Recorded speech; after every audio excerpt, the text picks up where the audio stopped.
Greetings, this is Tariq X with National Network View. On tonight's show, Nina Shabazz discusses her interview with Taye Uhuru about his experiences in Africa.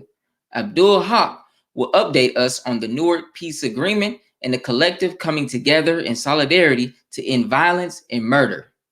Later in the show, Tequella Muhammad joins us to discuss disaster preparedness as weather changes bring unforeseen dangers. 15 million doses of Johnson & Johnson's single-shot COVID-19 vaccine was ruined and determined defective after failing to pass quality control standards. Well, we know that many people were interested in this particular vaccine because it involves a single shot. But this setback here could create a bit of a stumbling block. So this issue, we're told, stemming from a plant in Baltimore. In a statement, Johnson & Johnson says, quote, the quality control process identified one batch of drug substance that did not meet quality standards. So we're talking about 15 million doses here, according to the New York Times. That's how many doses of the J&J vaccine that were ruined. According to the company, the defective batch never advanced to the filling and finishing stages of its manufacturing process. Johnson & Johnson says it's working to correct the issue. They still hope to deliver 24 million of their single-shot doses nationwide through the month of April. Now, the Nubian Leadership Circle presents part 2 of the National Black Leadership Summit. Minister Farrakhan will have opening remarks this Saturday. You don't want to miss this. Here is a clip from the latest summit. And now we have to survive because the death plan is in motion. What is the death plan? You say, well, black folks are the most prone to the COVID virus. Why is that? Because of the comorbidity conditions, diabetes, heart failure, obesity. Name all the comorbidity problems, we lead in that. Well, let me ask you this. How did we get in this condition? Come on. Did you know that there's food that they prepare for you and me in the hood, that they kill us by zip code? When they know your zip code, they send the worst food in for us to consume. The all-new Final Call Radio celebrates their one-year anniversary with a radiothon from April 2nd to April 4th. Go to finalcall.com to support. I am so honored to represent God and to be his trumpet, his mouthpiece. I could never put that kind of thought on myself, but I am that voice of God. And my work proves it, and my future work will confirm that I am from God. All praise is due to Allah.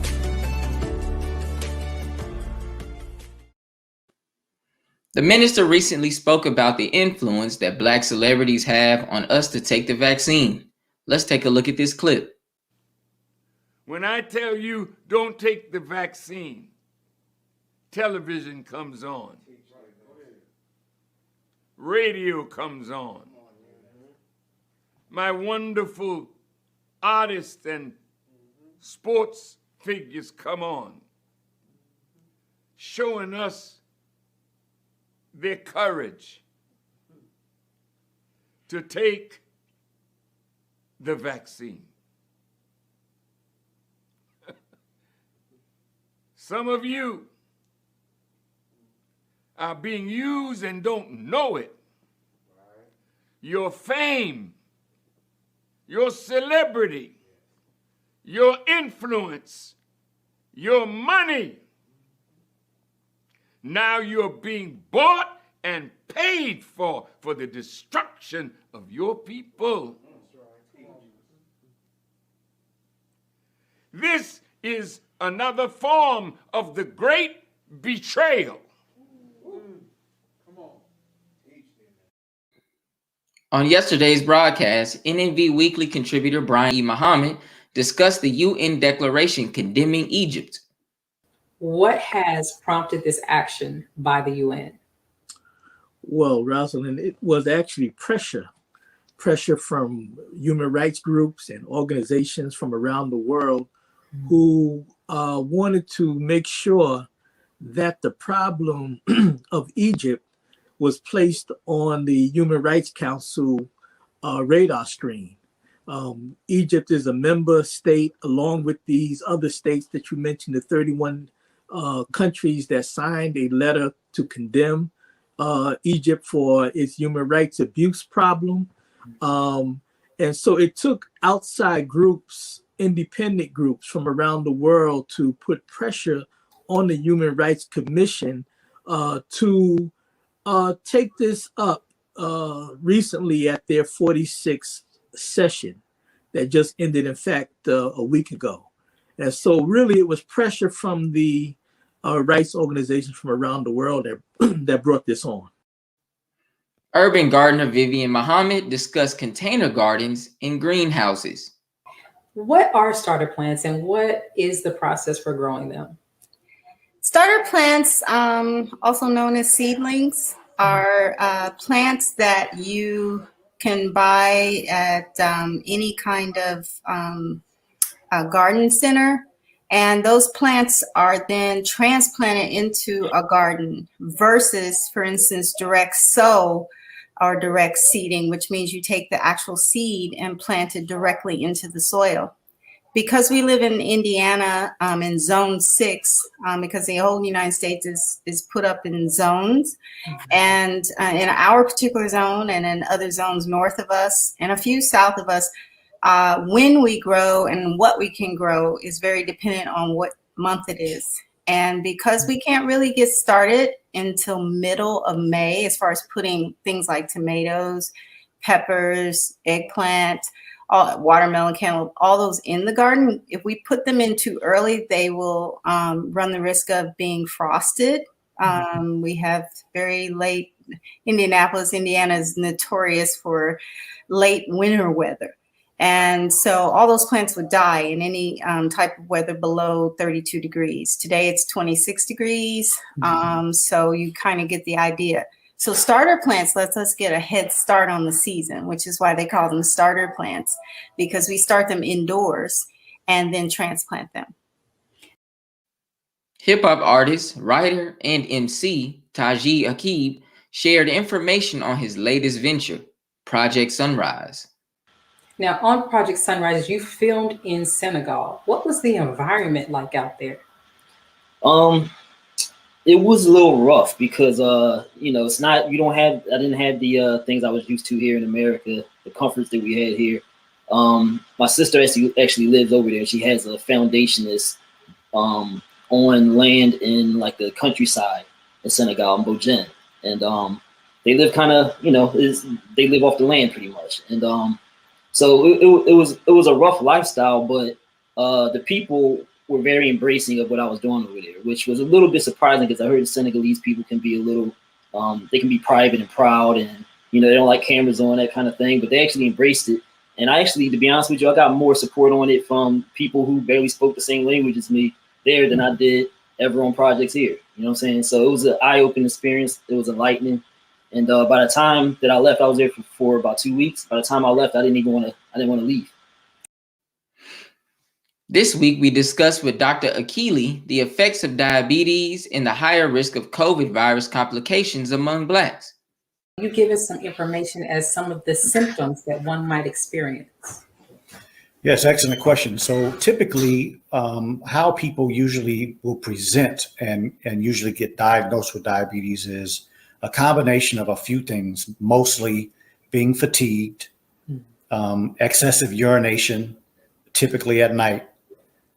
Sometimes they have problems with like swallowing and just other things that occur when a person is dehydrated. Of course, sugar draws water in the body like a sponge does water.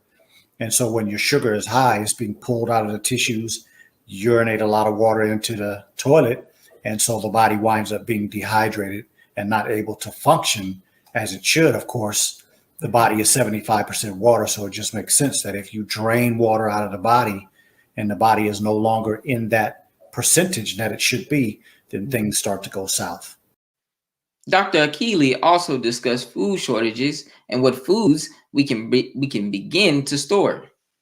What food items and non-perishable goods should people stock up on to sustain themselves and their family during these perilous times? Yes, ma'am. So I would say, the first thing that I would suggest would be navy beans because of the nutritional value that they have and the capacity for storage. You can store them for periods of time without them spoiling.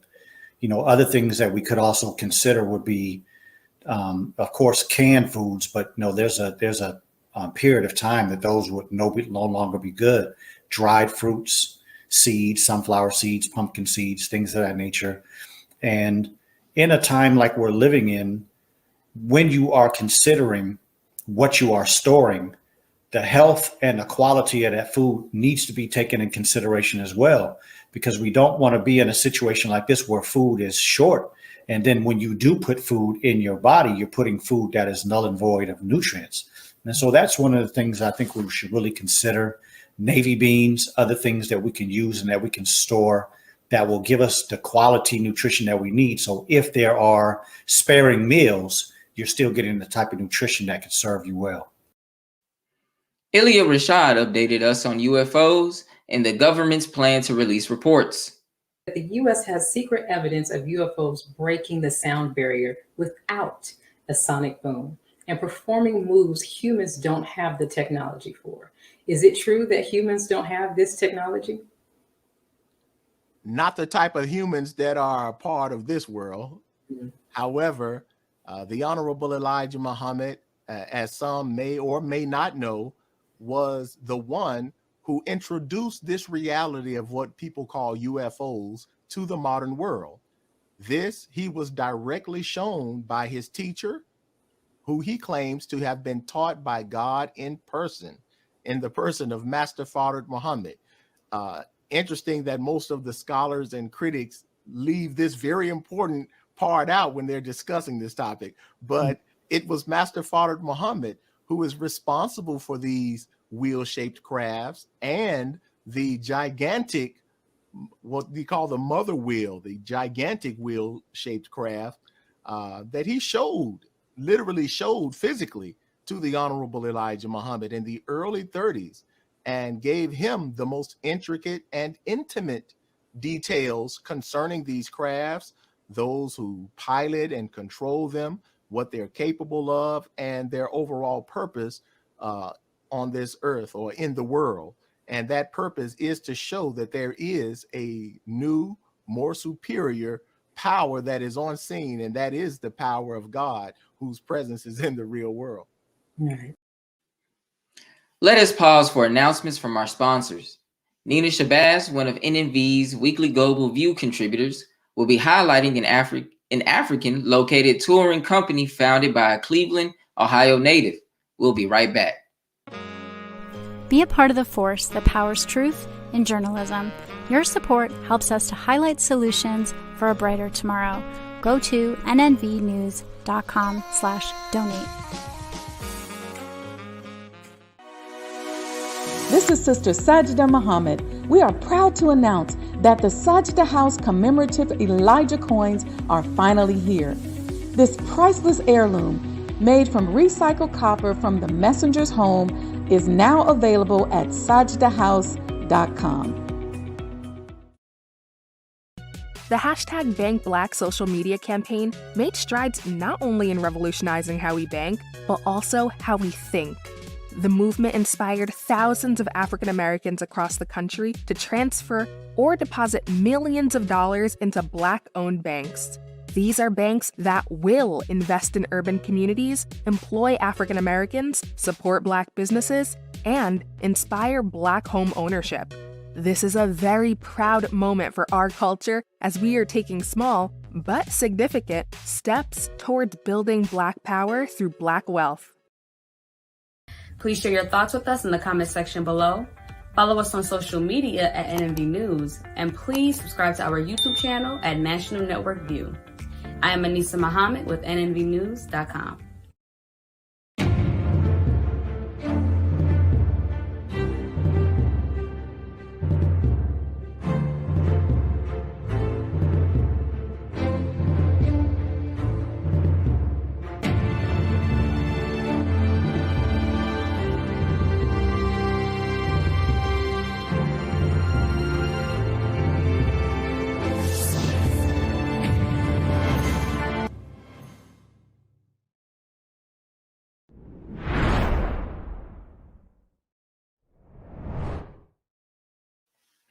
This evening, we are joined by Tariq Uhuru of Camp Cleveland. He has a touring company that tours to many different countries in Africa. He'll be sharing his experiences and maybe even make some recommendations on what to do and see if you are planning to visit Africa, in the future.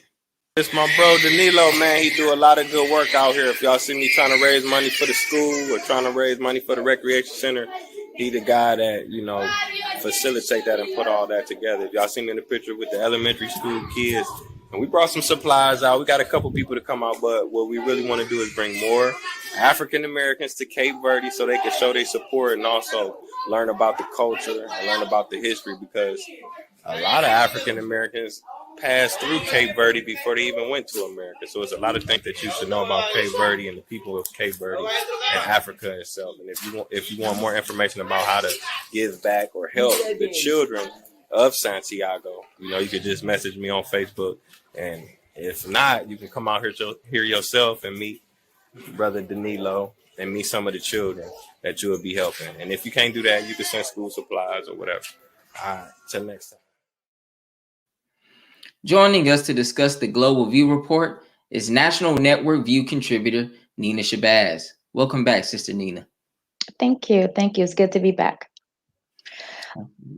So, yeah, I did speak with Brother Tariq a little bit more. And so I wanted to bring him on tonight to kind of, in his own words, talk to his experiences about Africa. I think we have Brother Tariq waiting to be brought on. So I want to ask you, hi, how are you? All is well. Good. So we saw the Cape Verde clip. So, I mean, that's fascinating. There's so many. I was reading the sign in the back. Looks like it was in Spanish, and I know that Africa has been colonized by so many different countries. And so the languages, they speak multiple languages there. So tell us, how did you get started in your tours to Africa? Oh, okay. Well, to begin, I'm a world traveler. I visited more than 70 countries around the world. And all the time when I return to America, people want to know about Africa. You know, they want to know about the dark continent. So I basically began the tours to clear up a lot of misconceptions that Americans have about Africa and African people. Okay, bro. That's very interesting. That's very interesting there. You say that you have been a traveler, right? So what countries do you tour, and do you create excursions for your clients, or do you or how do you allow that? Okay, so primarily the tours are in Africa. We have about 7 tours available right now, and I'm planning on adding more tours. I visited about 20 African countries, but the tours that are available are Ghana, Senegal, Egypt, Cape Verde, South Africa, Kenya, Tanzania. And the tours are very flexible. You know, Africa is a very diverse continent, and people have their hearts set on seeing different things. So I work with them to the best of my ability. Amazing. So what has been the most exciting experience for you in hosting tours? And you've mentioned you've been to over 70 countries. What has been maybe the most exciting? What has been, tell us a little bit about your experiences that maybe been frightening, or just kind of give us an overall experience from the most exciting to the most, frightening.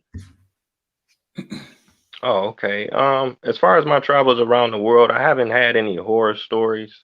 A lot of countries are a lot safer than the United States, including Africa. They have dozens of countries that have lower crime rates, lower gun violence, less mass shootings, and of course, less racism. So when I'm in Africa, I tend to feel stress free. I tend to feel welcome. You know, to narrow it down to one African country, that's almost impossible. But I will say, you know, say a place like Egypt, you know, where we learn about ancient African history, 5,000, 10,000 years ago, the Valley of the Kings, the Valley of the Queens, the pyramids of Giza, the Step Pyramid. You know, these places show us how great we were before slavery. And that's a feeling that I think all African Americans should have. And, you know, also Ghana, I would give it up to Ghana because a lot of us are still looking for closure and reconnection um, in terms of the transatlantic slave trade, so we can see what our ancestors went through. We can enter the door of no return. We can visit the slave dungeons, the slave ports, and we can also learn about the reconnection and the offerings that places like Ghana have made to us as far as land, as far as citizenship, as far as asking for forgiveness. Hmm. Absolutely, brother. So, you know, you speak about a lot of information that we're not taught about in our American school system. And so, you know, something that I want to know is, you know, what inspired you to get out and start to travel a little more, research a little more in different countries? Well, that started with my family. You know what I'm saying? My mom, she was a bus driver. She drove the Greyhound, and she would take us on trips to New York and Pittsburgh and Cincinnati and places like that. And my family has always been into Black pride and Black history. You know, we have Garveyites and people that were in the nation, and you know, Black nationalists and things like that. So I always admired Black history and Black people. And you know, when I got old enough, I got my passport and I wanted to go straight, you know, to the motherland. Absolutely. Absolutely. What was the first country you visited when you got your passport? Okay, now when the first country I went to was I went to Amsterdam. I had some friends from South America. You know, they Black, but they migrated. So I kind of started with places where I knew people first. But the first African country that I visited was South Africa, and that was almost 10 years ago now. Man, that's beautiful. It's beautiful. So, how did you start your touring company? In about 2016, you know, I got my LLC, and then I just started taking small groups of people, maybe one or two here, three or four here. So I've taken middle school students, I've taken high school students, college students, elders, young adults. You know, Africa has something for all of us. Absolutely. No, it's absolutely. It's one of the richest, if not the richest, you know, continent in the world. Absolutely. Since there are so many languages spoken in Africa, you know, I wanted to know from you, do you speak any additional languages? Well, unfortunately, right now I speak English, I speak a little Spanish, a little Portuguese, a little French, but I haven't been able to tap into the African languages. But I do look forward to learning Amharic. I do look forward to learning Swahili and Zulu. I want to, you know, kind of make myself a linguist by me traveling to, you know, so many different countries. Absolutely. I saw the school. I just want to circle back really quick to the school. Now, you show the particular school in your clip, and you mentioned how we can help them. Are there any other, you know, projects that you have that are, you know, kind of near and dear to your heart that you might want to mention? And then maybe, you know, if you want to give out an email address, also, you know, more of our viewers can get involved if they want to schedule tours and get a little bit more information about your company. Oh yeah, definitely. I'm always giving back. Always giving back to the community. On a global perspective, I've helped schools in the Philippines. I've helped schools in Cape Verde. I volunteered at orphanages in the Dominican Republic. I volunteered at recreation centers. I'm always active. I partner with the Humble Beginnings um, network, and we were able to give away dozens of bikes and book bags and skateboards and scooters this past Christmas. So I do so much stuff, you know, it's hard to remember, but definitely if anybody is interested in giving back to the school in Cape Verde in particular, or any of the other ventures, they can contact me by email, campcleveland216@gmail.com. I also have a website, campcleveland.org. And if they have any questions about, you know, the tours or anything else, I'll be free to help them. I went to your website, and I know just from some of the things that you've mentioned that you're also working on a book. Now, is your book a culmination of your travels, or what can they expect? What can you expect for readers to get from your book? I do address my travels a little bit in the book, but the book is primarily based on my family's history. My uncle, he co-founded a Black Power organization in the city of Cleveland in the 1960s, and his organization was at the forefront of reintroducing Black Americans to African history, African culture, African language, and African dancing, African music. So they built shops and they sold dashikis and African necklaces and beads and earrings and pottery and paintings and things like that. But they also had educational programs. They taught economics. They taught self-defense. You know, they trained with the rifles. They trained with the machetes. They did hand-to-hand combat. They did things like that. They opened a theater. They did plays. They did poetry readings. They did fashion shows. You know, they had the breakfast programs, the lunch programs. So they did a lot of amazing things for the city of Cleveland. Wow, it's Wow. amazing. It's very amazing. And we want to, thank your father and thank you for the amazing work that you have been doing in the community and also in the community, in our extended community overseas as well. And, just before we depart from you, is there anything else that you want to share with us today? I think we covered everything pretty much. I just want to thank you guys so much for, allowing me on your platform. It's truly an honor. And if anybody is watching and they need any information, feel free to contact me. Absolutely. Thank you so much. Thank you, my brother. Peace. All right. So now we're going to take a quick pause for announcements from our sponsors. And then Newark, New Jersey activist Abdul Haqq Muhammad will join us once again to give an update on the Newark peace agreement. We'll be right back. Be a part of the force that powers truth in journalism. Go to nnvnews.com/donate. Thank you for tuning in to NNV News. Please share your thoughts with us in the comments section below. Follow us on social media at NNV News, and please subscribe to our YouTube channel, National Network View. This is Clifton Muhammad with nnvnews.com.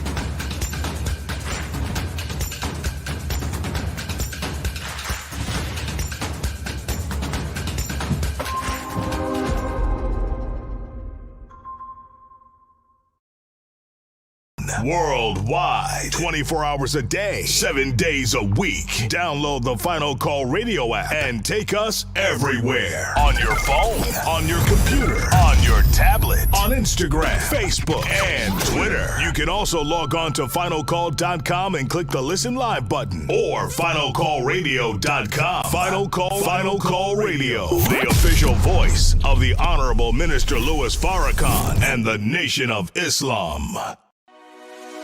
This is Sister Sajda Muhammad. We are proud to announce that the Sajda House commemorative Elijah coins are finally here. As we renovate and restore the former home of the Most Honorable Elijah Muhammad, we have recycled the old copper gutters and downspouts and created a 1 ounce 39mm coin made of 100% pure copper. Each coin is professionally graded and has its own barcode and registration number. This priceless heirloom, made from recycled copper from the messenger's home, is now available at sajdahouse.com.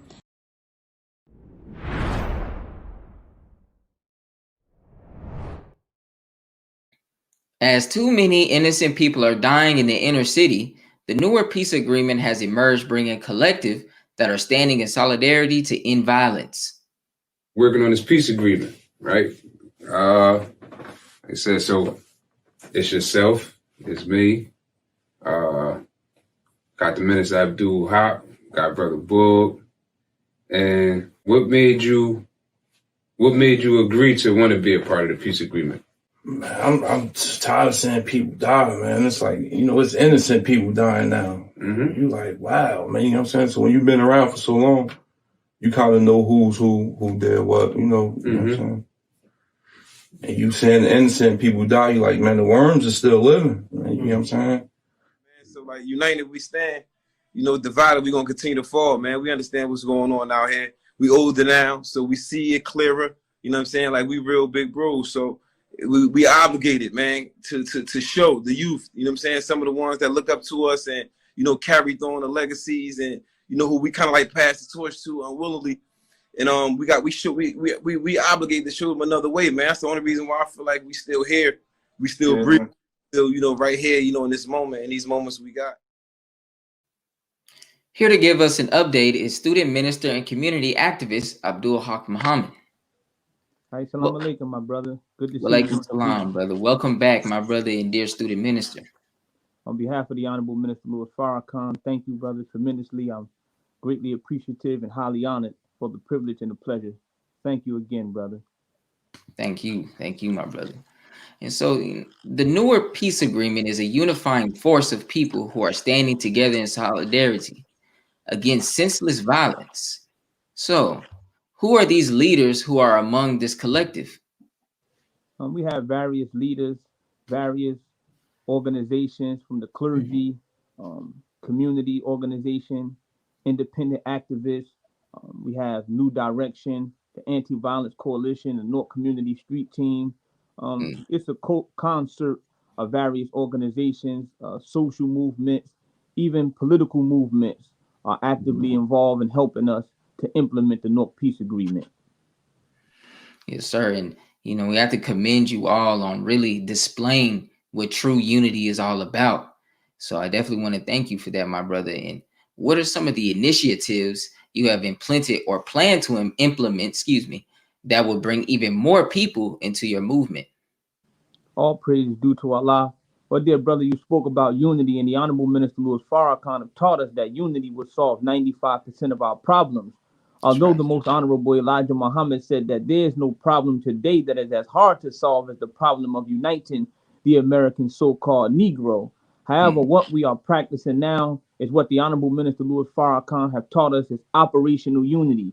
This is unity without uniformity. So everybody have a function, everybody has a lane, as they say, and everybody is playing their particular part.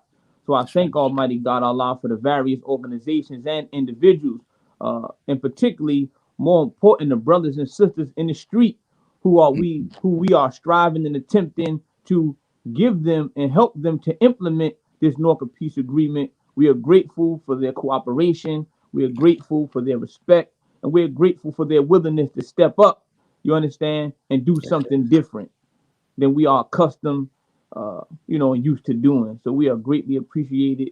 We're greatly appreciative for them and what they're doing. Yes, sir. And that's an absolute fact. And so I guess we could say, that the community has really just kind of decided together to step up to end the senseless violence.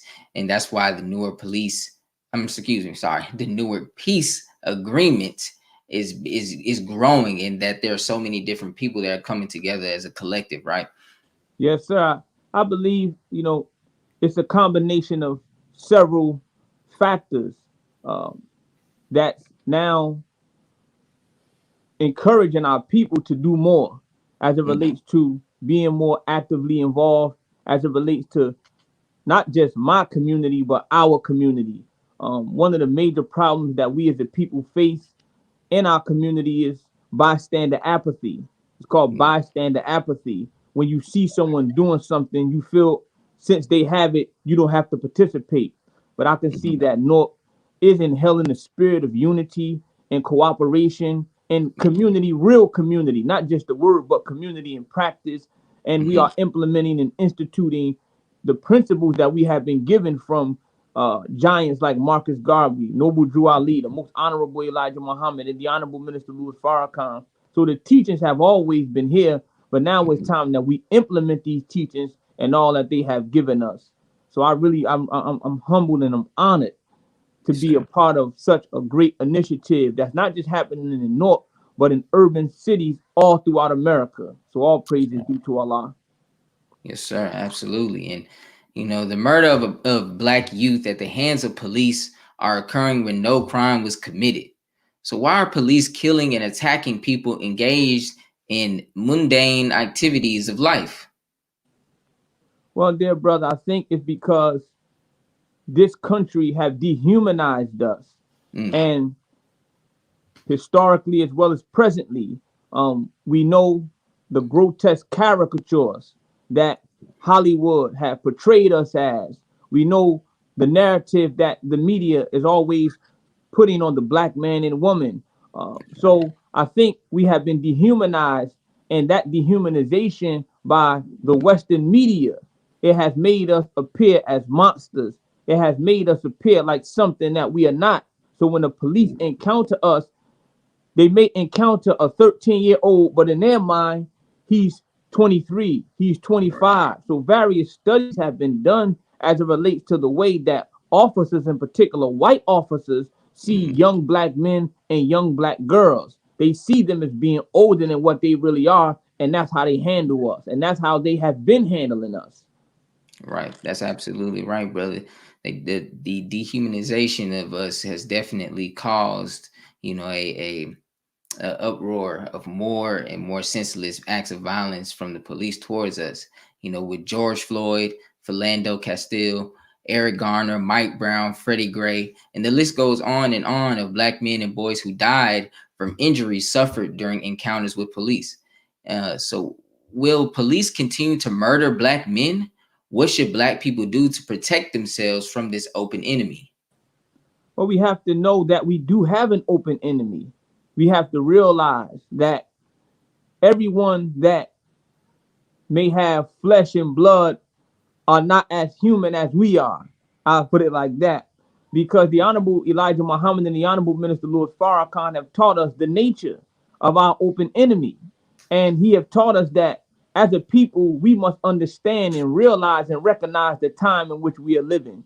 But he teaches us that if you don't know what was, you can't know what is, and you'll be ill prepared for what is yet to come. So historically in this country, Black people have always been brutalized. We have been maimed. We have been handled like we are not human beings. We were told that we were 3/5 of a human being. So as it was in the past, so it is in the present. So we must unite our efforts. We must continue to do all that we can do to help each other and to do right by one another, because we as a people have too many external enemies for us to be enemies of one another. So again, brother, unity is the watchword that I think Black America need to really begin to try to implement and institute.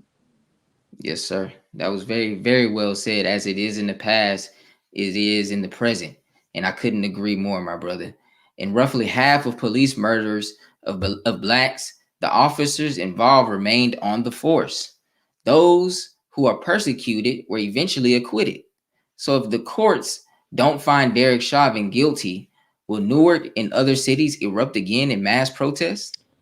I believe so, dear brother. The Honorable Minister Louis Farrakhan have taught us that the continued injustice to the Black man and woman of America in particular, it will cause this country to begin to erupt in anarchy, which is the total absence of government. We saw it when George Floyd first was murdered, but that was just a dress rehearsal, as you call it. But I believe that if justice is not served, that America will erupt and America will explode. Because right now we are sitting on a powder keg. The people are very angry. You understand? They're very desperate. And a lot of people are losing hope. And Black people in particular, we have already lost hope in this so-called justice system that America have governed us under.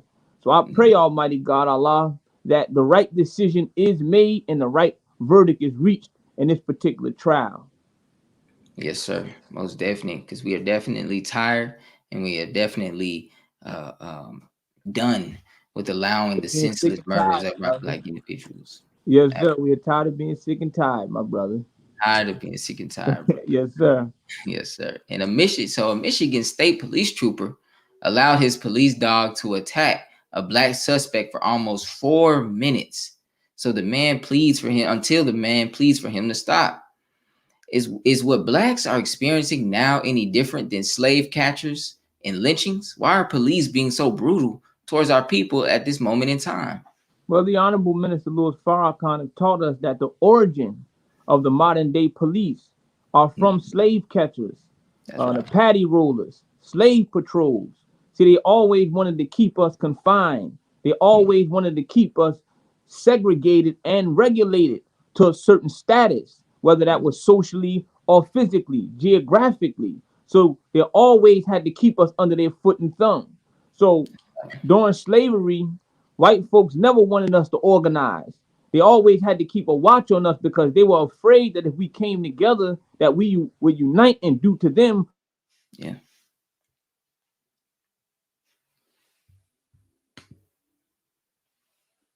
This problem can be solved unless we get to the nature and the origin of the problem. I think a lot of what we are talking about, police reform, the Honorable Minister Louis Farrakhan said, you can't reform a racist mind. So this is going to be a failed effort when we talk about reform. This current system must totally be obliterated and a new system must be given. And that's why in the Bible, in the book of Isaiah, as well as the book of Revelations, God said, behold, I make all things new. Not some things, but all things new. Because if it was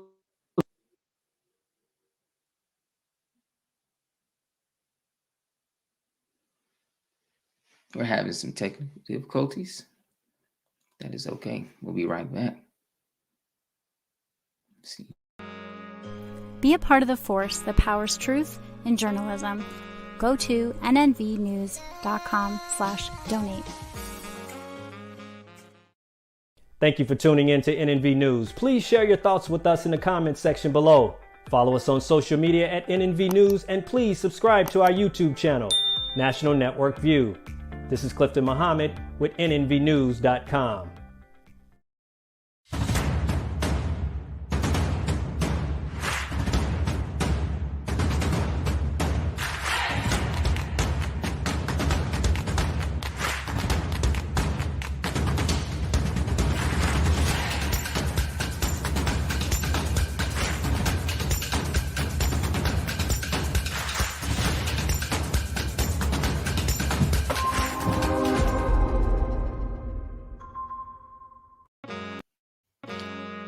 Be a part of the force that powers truth in journalism.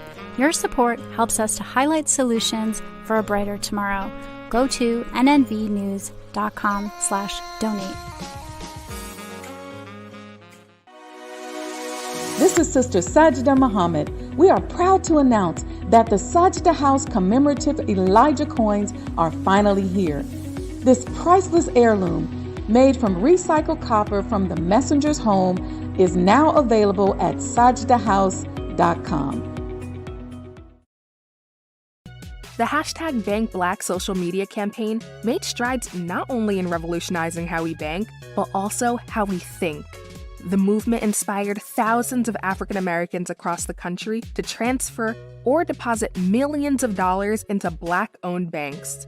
These are banks that will invest in urban communities, employ African Americans, support Black businesses, and inspire Black home ownership. This is a very proud moment for our culture as we are taking small, but significant, steps towards building Black power through Black wealth. Please share your thoughts with us in the comment section below. Follow us on social media at NNV News, and please subscribe to our YouTube channel at National Network View. I am Anissa Muhammad with nnvnews.com.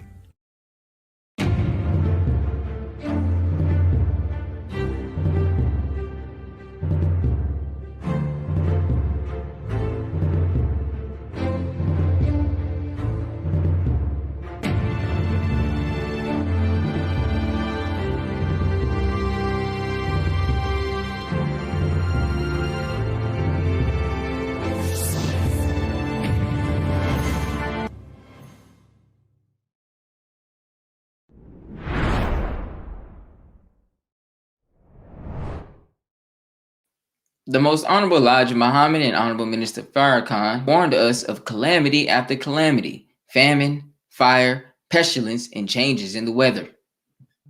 When we say the word refugee, many of us think of war, political conflict, violence. But there is another kind of crisis that experts say will create millions of refugees for decades. And a lot of them will be from places like California. Everybody is vulnerable to it. It doesn't matter how wealthy you are vulnerable to your environment. Stanford emergency medicine doctor Paul Auerbach studies climate change and its impact on human health. He says the climate crisis is causing life-threatening problems like the wildfires in California or the storms in Texas, and forcing people to pick up and move their entire life somewhere else, making them climate refugees. We were terrified of, we didn't ever want to go through that again. So we didn't want to live with trees around us. Ann Martin and her boyfriend ditched California for Tucson, Arizona, right after she says their house in Paradise burned down in the campfire. Ann explains that the cost of living also made it hard to live here, but the fire and the fear that it could happen again next time forced them to finally move. I don't want to lose what little I have left, I've already lost my most precious possessions are gone. Dr. Auerbach says that it is estimated that more than 25 million people worldwide are forced to leave their communities every year because of weather events like wildfires, hurricanes, floods, and droughts. As warnings from the Honorable Minister Louis Farrakhan advised us to watch the weather, we must prepare for unforeseen disasters, rain, hail, snow, and earthquakes. For through the Honorable Elijah Muhammad, we have been warned. Through the Honorable Minister Louis Farrakhan, we have been warned of this hour in which we would face calamities, one after the other, that we would face earthquake, famine, fire, that we would face pestilence, dis-ease, that we would face, brothers and sisters, the overwhelming change in weather, that we would be tested by abundant snow, rain, hail, and earthquake. The disaster of chaos. Thank you, Sister Tequella Muhammad, for coming on to speak on this topic of disaster preparedness. All praises due to Allah. Thank you all for having me. Yes, ma'am. Greetings, my sister. How are you doing today? Doing well by Allah's grace and mercy. I pray the same for you and everyone else. Yes, ma'am. Yes, ma'am. By that same grace. So let us dive right on in, beloved. So how can people plan and prepare for a disruption in the supply of food? Yes, sir. People can begin to prepare now by first and foremost stocking items in their homes, purchasing things now such as the navy bean, any non-perishable foods that they can have in their homes, water, at least at the minimum, 1 gallon per person per day, as well as canning. Right now, we are experiencing a little bit of hyperinflation, and so prices are slowly rising on the back end. So we want to make sure that we get these things now while we can afford it and the prices are low. That would be the first thing to start, as well as evacuation planning and having drills for you and your families. Absolutely. That is some very important information. And so what measures can people take to safeguard food supplies as the cost and demand for staple goods increase and shelves empty? How can people store food to prevent deterioration and spoilage? The biggest thing that I would say is first knowledge, wisdom, and understanding. So now we should be studying on how to prepare for any disaster because we never know what disaster might strike in our area or neighborhoods. We can also start by stocking and knowing how to stock our foods properly, such as keeping them in a cool, dry place away from any direct sunlight, keeping our foods in like 5-gallon buckets or any containers that keeps bugs or rodents from attaining our food. Also storing our foods in Mylar bags or freeze-dry bags, as well as getting dehydrated and freeze-dried foods that will last 20 plus years. Absolutely, sister. And thank you for that information. Pulling from that, if we have all of these supplies in our home, right? So what happens when weather disasters have hit the U.S., causing destruction of property, utilities to shut down, and require people to evacuate homes? So what should we have in a disaster preparedness plan that helps us in the event of evacuation? Yes, sir. First and foremost, we all should have our go bags with us. A go bag is a bag that you basically put together for you and your family, each member of the family of your household, where you have enough items to last you for a bare minimum of 3 days, which includes food, clothing, some type of shelter that you're able to put on your back comfortably and be able to walk for long distance or periods of time. You also want to have those same storage containers in your car or at your workplace, as well as your children's schools if they're in school. And you want to make sure that you are preparing your family by having those evacuations, practicing without utilities to know how to cook or how to be able to survive without having heat, without having food, without being able to cook your food, and just practice with your family. Maybe do a camping thing where you all are turning your lights off and turning off the electricity just for that day to see how you all cope and survive during that time, as well as walking long periods of time with your backpack on to see how far off your family can make it during any disaster. So the biggest thing is properly preparing before the disaster strikes. Absolutely. Absolutely. And I hope our viewers are taking notes, because this is very, very important information that you're going to need in case of a disaster and an emergency. I know I went through one not too long ago in Texas, if you heard about the winter storm that we had down here. And, just for the minimum of amount of preparedness that I had, I was able to keep me and my family safe throughout the time that we were kind of frozen inwards, if you will. So, what places are best suitable for sheltering in the event a person or DC family must evacuate their home? With COVID-19 rampant, is it better to go to an isolated place or among crowds? I would say definitely, if possible, an isolated place. They do have public shelters available, but of course, I would caution those because they have their own rules, laws, and stipulations. So the biggest thing first is having a family member that you may be able to go to locally in the same state or same city, that you may have a way of contacting so that you are able to get to them. Also having tents and different items available on hand just in case you may have to sleep outside or sleep somewhere congested, because that could be a possibility. But the worst case scenario would be a public shelter, and make sure you locate those ahead of time, as well as have a radio, a crank radio, a weather radio that tells you the pending disasters that are coming and where you could find those shelters for immediate evacuation. Thank you. Thank you for that information again, my dear sister, because calamities happen. They will happen. If they haven't happened to you now, you never know. It may happen to you in the future, and you don't want to be stuck because you weren't prepared. And we are offering this video, this live stream here, for you to get ready and to get prepared for it. So I thank you again for giving us that valuable information. And, the Honorable Minister Louis Farrakhan said in his 2019 message, Guidance to Black America, America is surrounded with the judgment of God. He warned us of a time that when there will be calamity after calamity. Can a disaster preparedness plan help us in time of multiple calamities? If so, how? Yes, a disaster preparedness plan can definitely help us because it gets us in the mindset. For example, fasting is part of my disaster preparedness plan because it teaches us how to prepare before a disaster. So if we teach and train ourselves and discipline ourselves to eat a certain way, then when it comes time for us to have to fast for long periods of time, we're prepared to do that. The same thing with your family. If they know that, okay, we practice for a fire, we practice for an earthquake, where do we go? Then everyone knows where to go and where to find your loved ones in the case that you may not be home during that disaster. So you definitely want to make sure that everyone is on the same page. Everyone knows what to do during any disaster, and therefore you can ensure that your family can be safe. Okay. So I do have a question. So what would you say to those parents who may have kids and are training them, right?